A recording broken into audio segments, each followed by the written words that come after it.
ਲੋ ਦੋਸਤੋ ਅਸੀਂ ਆ ਗਏ ਹਾਂ ਹੁਣ ਪੈਲੀ 'ਚ ਬੀਜ ਸਾਨੂੰ ਅੱਲਾ ਕਰੇ ਮਿਲ ਗਿਆ। ਟਰੈਕਟਰ ਵੀ ਤੁਹਾਨੂੰ ਨਜ਼ਰ ਆ ਰਿਹਾ ਹੁਣ ਪਿੱਛੇ ਚੱਲ ਰਿਹਾ ਵਾ ਤੇ ਅੱਲਾ ਕਰੇ ਬੰਦੇ ਚੰਗੇ ਮੱਥੇ ਲਾਤੇ, ਚਾਹ ਵੀ ਪਿਲਾਤੀ ਹੈ, ਨਾਸ਼ਤਾ ਵੀ ਕਰਾਤਾ, ਬਿਸਕੁਟ ਵੀ ਖਵਾਤੇ ਜਨਾਬ ਤੇ ਨਾਲ ਬੀ ਵੀ ਦੇਤਾ। ਅੱਲਾ ਪਾਕ ਉਹਦਾ ਭਲਾ ਕਰੇ ਭਾਈ। ਹਲੋ ਹਾਸ਼ਮ ਸਾਹਿਬ ਵੀ ਸਾਡੇ ਨਾਲ ਹੀ ਨੇ ਜਨਾਬ। ਹਾਂਜੀ ਹਾਂਜੀ ਹਾਸ਼ਮ ਸਾਹਿਬ ਸੁਣਾਓ ਕੀ ਹਾਲ ਚਾਲ ਆ? ਸੁਬਾਹ ਦੀ ਰੌਣਕ ਦੇਖੋ ਜੀ। ਮਾਸ਼ਾਅੱਲਾ ਜੀ, ਇਹ ਦੇਖੋ ਤਾਂ ਜਾਨਵਰ ਵਾਹ ਜੀ ਵਾਹ, ਇਹ ਬਗਲੇ ਸਾਰੇ ਜਮਾ ਹੋਏ ਨਾਲ ਕਵੇ ਤੇ ਨਾਲ ਰਿਜ਼ਕ ਖਲਾ ਰਿਹਾ। ਵਾਹ ਜੀ ਵਾਹ, ਅੱਲਾ ਪਾਕ ਦਾ ਕਿਸੇ ਦਾ ਰਿਜ਼ਕ ਕਿਤੇ ਆ, ਕਿਸੇ ਦਾ ਵਾਹ ਜੀ। ਜਿੱਥੇ ਜਿੱਥੇ ਅੱਲਾ ਪਾਕ ਨੇ ਰਿਜ਼ਕ ਲਿਖਿਆ ਨਾ, ਇਹ ਰੂਟਾਵੇਟਰ ਫਰਾ ਦਿੱਤਾ ਜੀ। ਹੁਣ ਉਹ ਅੱਗੇ ਤੁਹਾਨੂੰ ਤੇਲ ਪੈ ਨਜ਼ਰ ਆ ਰਹੇ ਹੋਣੇ ਆ ਜਿਹਨਾਂ ਚੋਂ ਬੱਲਾਂ ਪੜਦੇ ਉਹ ਹੁਣ ਇੱਕ ਦਫਾ ਝਾੜ ਲਏ ਆ ਤੇ ਦੂਸਰੀ ਦਫਾ ਅਜੇ ਨਾ ਉਹਨਾਂ ਨੂੰ ਛਾਂਡਾ ਲਾਣਾ ਫਾਂਟਾ ਜਰਾ ਜਿਹੜੇ ਨਿਕਲ ਆਣ ਹੋਰ ਤੇ ਫਿਰ ਇਨਸ਼ਾਅੱਲਾ ਜਨਾਬ ਉਹਦੇ 'ਚ ਵੀ ਕੁਛ ਕਰਾਉਂਦੇ ਆ, ਵਾਹੁੰਦੇ ਉਹਨੂੰ ਵੀ। ਇਹਦਾ ਤਾਂ ਇਰਾਦਾ ਚਰੀ ਵਾਲੀ ਉੱਦਾਂ ਹੀ ਛੱਡ ਛੁੱਟ ਦਈਏ ਇਹਨੂੰ ਅਸੀਂ ਵਾਹ ਕੇ। ਹਾਂ ਇਹਨੂੰ ਹਲ ਵਾਹ ਕੇ ਨਾ ਛੱਡ ਦੇਣਾ, ਜਰਾ ਕਣਕ ਬੀਜਾਂਗੇ ਇਹਦੇ ਵਿੱਚ, ਨਾਲੇ ਬੀਜਾਂਗੇ ਲਸਣ ਲੁਸਣ ਵਿੱਚ ਇਹਦੇ। ਹਾਂ ਇਸ ਕਰਕੇ ਪਹਿਲੇ ਤਿਆਰ ਕਰ ਛੱਡਦੇ, ਰੂੜੀ ਛੂੜੀ ਪਾ ਛੱਡਦੇ ਇਹਨੂੰ ਤੇ ਠੀਕ ਆ। ਲੋ ਜੀ ਅਸੀਂ ਆ ਗਏ ਆ ਮੁਹੰਮਦ ਆਸਫ ਦੇ ਕੋਲ।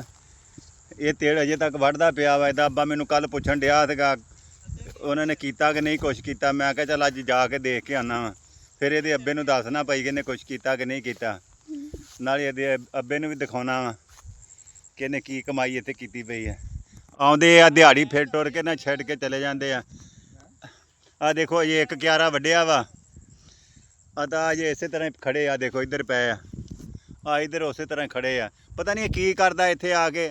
ਮੁਹੰਮਦ ਆਸਫ ਕੀ ਕਰਦਾ ਰਹਿੰਦਾ ਇੱਥੇ ਆ ਕੇ? ਤੂੰ ਵੱਢਦਾ ਵੁੱਢਦਾ ਕੋਈ ਨਹੀਂ ਤੇ ਤੇਲ ਯਾਰ ਮਿਹਨਤ ਮਜ਼ਦੂਰੀ ਕਰ ਰਹੇ ਆ, ਕੀ ਕਰੀਏ ਨਿੱਕੇ ਨਿੱਕੇ ਬੱਚੇ ਮਜਬੂਰ ਹੈ, ਮੰਨੋ ਹੋਣਾ ਪਿਆ ਤੇਰੇ। ਆ ਦੇਖੋ ਹੁਣ ਹਾਸ਼ਮ ਵੀ ਆਇਆ ਇਹਦੇ ਨਾਲ ਤੇਲ ਵਧਾਉਣ ਵਾਸਤੇ। ਇਹ ਪਤਾ ਨਹੀਂ ਇੱਥੇ ਕੀ ਆ ਕੇ ਕਰਦਾ ਰਹਿੰਦਾ। ਅੱਜ ਤੇ ਖਲੀਫਾ ਸਾਹਿਬ ਵੀ ਆਏ ਆ। ਖਲੀਫਾ ਸਾਹਿਬ ਕੀ ਹਾਲ ਚਾਲ ਆ? ਠੀਕ ਹੋ? ਤੂੰ ਵੀ ਅੱਜ ਆਸਫ ਦੀ ਮਦਦ ਕਰਾਉਣ ਆਇਆ ਵਾ? ਦੇਖ ਲਓ ਇਹ ਬੰਦਾ ਹਾਲਾਂਕਿ ਹੈ ਤੇ ਇਹਨੇ ਤੇ ਡਿਊਟੀ ਤੇ ਜਾਣਾ ਹੁੰਦਾ ਵਰਕਸ਼ਾਪ ਦੇ ਵਿੱਚ, ਇਹ ਵੀ ਮਦਦ ਕਰਾਉਣ ਵਾਸਤੇ ਆਇਆ। ਹਾਂਜੀ ਵਾਹ ਤੇਰੇ ਮੂੰਹ ਨੂੰ ਹੱਜ ਨੂੰ ਨਾ ਮੀਆਂ ਨੂੰ ਆਪਾਂ 3000 ਕਰ ਦਾਂਗੇ ਹੈ। ਵਾਹ ਜੀ ਵਾਹ, ਸੁਭਾਨ ਅੱਲਾ। ਹਾਂ ਇਹਨੂੰ ਕਣਕ ਦੇ ਰੇਟ ਦੀ ਪਈ ਹੈਗਾ। ਤੇਰਾਂ ਨੂੰ ਸੰਭਾਲ ਜਿਹੜੇ ਵੱਢਣ ਡਿਆ ਸਾਰੇ ਘਿਰ ਗਏ ਉੱਤੇ ਵੱਢਣ ਤੋਂ। ਵਾਹ ਜੀ ਵਾਹ, ਅੱਬੇ ਤੇਰੇ ਨੂੰ ਉੱਥੇ ਫਿਕਰ ਪਿਆ ਸਾਦਕਾਬਾਦ ਵੀ ਯਾਰ ਇਹ ਪਤਾ ਨਹੀਂ ਤੇਲ ਇਹਨਾਂ ਨੇ ਵੱਢੇ ਕਿ ਨਹੀਂ ਵੱਢੇ। ਉਹ ਭਾ ਵੱਢ ਦਿੱਤੇ ਨੇ, ਆ ਬਸ ਰਹਿ ਗਏ ਥੋੜੇ ਜਿਹੇ, ਟੈਨਸ਼ਨ ਨਹੀਂ ਲੈਣੀ, ਇਨਸ਼ਾਅੱਲਾ ਕਾਮਯਾਬ ਹੋ ਜਾਣਗੇ। ਅੱਜ ਹੋ ਸਕਦਾ ਵੱਢ ਹੀ ਦੇਣ ਸਾਰੇ। ਉਹ ਜੀ ਭਾਈ ਸਾਹਿਬ ਹੁਣ ਹਾਸ਼ਮ ਸਾਹਿਬ ਛੱਟਾ ਦੇ ਰਹੇ ਆ। ਉਦੋਂ ਦਾ ਛੱਟਾ ਇਹਨੇ ਦਿੱਤਾ ਨਹੀਂ। ਇੱਕ ਬੰਦਾ ਹੋਰ ਮੰਗਾਇਆ ਜ਼ਰਾਇਤ ਦੇ ਮਹਿਕਮੇ 'ਚੋਂ ਸਪੈਸ਼ਲ ਛੱਟਾ ਸਪੈਸ਼ਲਿਸਟ। ਜੀ ਇਹਨੂੰ ਵੀ ਮੰਗਾਇਆ ਵੀ ਛੱਟਾ ਦੇ ਦੇਵੇ ਜਰਾ ਸਹੀ ਤਰ੍ਹਾਂ। ਹਾਸ਼ਮ ਤਾਂ ਜੇ ਟ੍ਰੇਨਿੰਗ ਕਰਦਾ ਪਿਆ ਵਾ, ਇਹ ਬੰਦਾ ਜਿਹੜਾ ਨਾ ਪਿੱਛੇ ਸਪੈਸ਼ਲਿਸਟ ਲਗਾ ਆ। ਇਹ ਉਦੋਂ ਦੇ ਅਸੀਂ ਛੱਟੇ ਖੁਣੋਂ ਬੈਠੇ ਸੀਗੇ। ਟਰੈਕਟਰ ਵੀ ਖੜਾ ਤੁਹਾਨੂੰ ਨਜ਼ਰ ਆ ਰਿਹਾ ਹੋਣਾ, ਟਰੈਕਟਰ ਪੈਲੀ ਦੇ ਵਿੱਚ ਖੜਾ, ਛੱਟਾ ਆਇਆ ਨਹੀਂ ਸੀ ਅਜੇ। ਹੁਣ ਛੱਟਾ ਵੀ ਦੇ ਕੇ ਤੱਲਾ ਕਰੇ ਫਿਰ ਟਰੈਕਟਰ ਸ਼ੁਰੂ ਕਰਨਗੇ ਵਾਹਣਾ ਜਨਾਬ। ਮੈਂ ਕਿਹਾ ਤੁਹਾਨੂੰ ਵੀ ਦਿਖਾ ਦਈਏ ਕੀ ਹੋ ਰਿਹਾ ਇੱਥੇ ਜਨਾਬ। ਲੋ ਜੀ ਬੰਦਾ ਨਾ ਛੱਟਾ ਦੇ ਆਇਆ ਵਾ। ਇਹ ਹੀ ਉਹ ਸਪੈਸ਼ਲਿਸਟ ਛੱਟਾ ਮਹਿਕਮਾ ਜ਼ਰਾਇਤ ਦੇ ਵਿੱਚੋਂ ਨਾ ਕੁਆਲੀਫਾਈਡ ਹੈ ਮਹਿਕਮਾ ਜ਼ਰਾਇਤ ਦਾ ਜਨਾਬ। ਤੇਲ ਵੇਖੇ ਦੇ ਆਪਣੇ ਮਾਸ਼ਾਅੱਲਾ, ਉਹ ਵੀ ਇਹਨੇ ਛੱਟਾ ਦਿੱਤਾ। ਹਾਂ ਤਿਲਾਂ ਦਾ ਵੀ ਇਹਨੇ ਛੱਟਾ ਦਿੱਤਾ। ਜਿਹੜੇ ਤੇਲ ਦਾ ਤੁਹਾਨੂੰ ਦਿਖਾਉਂਦੇ ਰਹੇ ਆ ਨਾ, ਇਹ ਹਰ ਕਿਸਮ ਦਾ ਨਾ ਸਪੈਸ਼ਲਿਸਟ ਹੈ ਛੱਟੇ ਦਾ ਜਨਾਬ। ਟਰੈਕਟਰ ਸ਼ੁਰੂ ਹੋ ਗਿਆ, ਅੱਲਾ ਕਰੇ ਚੱਲਣਾ ਹੁਣ।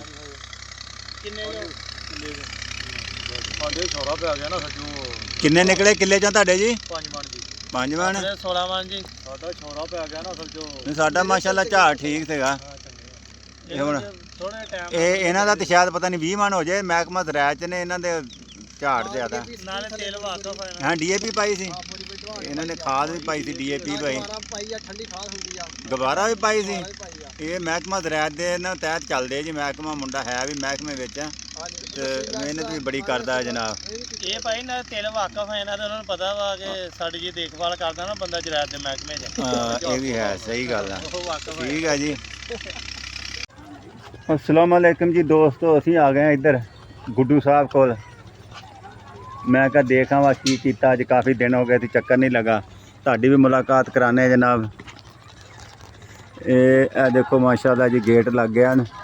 ਹੈਲੋ ਹੈਲੋ ਠੇਕੇਦਾਰ ਸਾਹਿਬ ਕੀ ਹਾਲ ਚਾਲ ਆ? ਠੀਕ ਆ ਜੀ, ਤੁਸੀਂ ਸੁਣਾਓ? ਲਓ ਜੀ ਠੇਕੇਦਾਰ ਨੇ ਮਾਸ਼ਾਅੱਲਾ ਛੱਤਾਂ ਤੇ ਪਹੁੰਚ ਗਿਆ ਸਾਰਾ ਕੁਝ ਜੀ।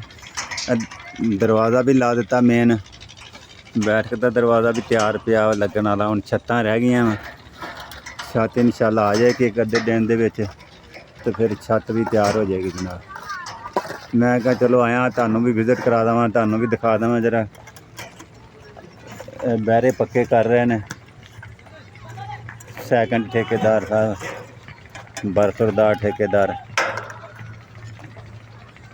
ਮਾਸ਼ਾਅੱਲਾ ਜੀ। ਇਹ ਤੋੜ ਤੱਕ ਉੱਪਰ ਪਹੁੰਚ ਗਿਆ, ਛੱਤਾਂ ਤੱਕ ਸਾਰੇ। ਇੱਧਰ ਹੀ ਇਹਦੀ ਮੈਂ ਕਿਹਾ ਤੁਹਾਨੂੰ ਵਿਜ਼ਿਟ ਕਰਾ ਦੇਵਾਂ ਜਰਾ ਕਿ ਖਿੜਕੀ ਦੇ ਵਿੱਚ ਵੀ ਲਾ ਦਿੱਤਾ ਜਨਾਬ, ਜਾਲੀ ਜੀ ਲਾ ਦਿੱਤੀ ਹੈ। ਇਹ ਹੈ ਬੈਠਕ ਤੇ ਇਹ ਹੈ ਜਨਾਬ ਵਾਸ਼ਰੂਮ ਅਟੈਚ ਬੈਠਕ ਦਾ। ਉਧਰ ਨਾਲ ਇੱਕ ਘਰ ਨੂੰ ਵੀ ਦੇ ਦਿੱਤਾ ਅਟੈਚ। ਇਹ ਦੇਖੋ ਜਨਾਬ ਇੱਥੇ ਇਹ ਘਰ ਨੂੰ ਵੀ ਅਟੈਚ ਹੋ ਗਿਆ ਇੱਕ ਵਾਸ਼ਰੂਮ, ਤੇ ਇੱਧਰ ਹੋ ਗਿਆ ਜਨਾਬ ਕਿਚਨ, ਕਿਚਨ ਦੀ ਜਗ੍ਹਾ ਹੈ। ਠੀਕ ਹੈ ਲੋ ਜਨਾਬ, ਇਹਦੇ ਨਾਲ ਹੀ ਦਿਓ ਇਜਾਜ਼ਤ। ਇਨਸ਼ਾਅੱਲਾ ਅਗਲੇ ਵਲੌਗ ਦੇ ਵਿੱਚ ਮੁਲਾਕਾਤ ਹੋਏਗੀ। ਵੀਡੀਓ ਅੱਛੀ ਲੱਗੇ ਤਾਂ ਲਾਈਕ ਵੀ ਕਰਿਓ, ਤੇ ਸਬਸਕ੍ਰਾਈਬ ਵੀ ਕਰਿਓ, ਤੇ ਸ਼ੇਅਰ ਵੀ ਕਰਿਓ। ਇਨਸ਼ਾਅੱਲਾ ਅਗਲੇ ਵਲੌਗ ਦੇ ਵਿੱਚ ਜ਼ਰੂਰ ਮਿਲਾਂਗੇ ਬਸ਼ਰਤੇ ਜ਼ਿੰਦਗੀ। ਅੱਲਾ ਹਾਫਿਜ਼।